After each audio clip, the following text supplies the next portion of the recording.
جو باطل نظریات ہیں وہ 600 صفحے وہ 1000 صفحے ڈیلی پڑھتے ہیں اور ہم 10 صفحے نہیں پڑھ سکتے. ہمارا مطالعے کا یہ عالم ہے. ہم مطالعہ نہیں کر سکتے. نوجوان مطالعہ نہیں دور ہے، کوئی کام کی وجہ سے، کوئی اردو کی وجہ سے، کوئی ماحول کی وجہ سے ہم کتابوں سے دور ہیں.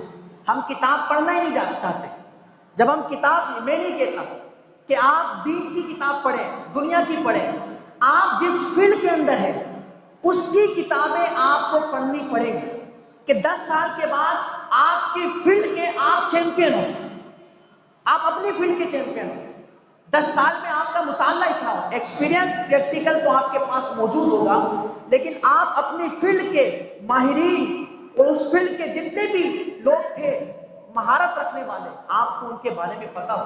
10 سال کے بعد آپ کے شاید میں سمجھتا ہوں لیکچرز ہوں گے، آپ کو بلوایا جائے گا کہ اس ٹاپک پہ آپ لیکچر دیں کیونکہ آپ کا مطالعہ ہو. لیکن ہم پڑھتے نہیں. بس تنخواہ لگ گئی، جاب لگ گئی، 8-10 گھنٹے جاب کریں گے، بس گھر چل رہا ہے، ہم بھی چل رہے ہیں، بس ایسی زندگی گزار لیں گے. بھائی 30 سال ہو گئے، 10-15 سال اور جی لیں گے. اور کیا ضرورت ہے ہمیں دنیا کے لیے سوچنے کی؟ اپنے گھر کا سوچتے ہیں، اپنا چولہا جلاتے ہیں،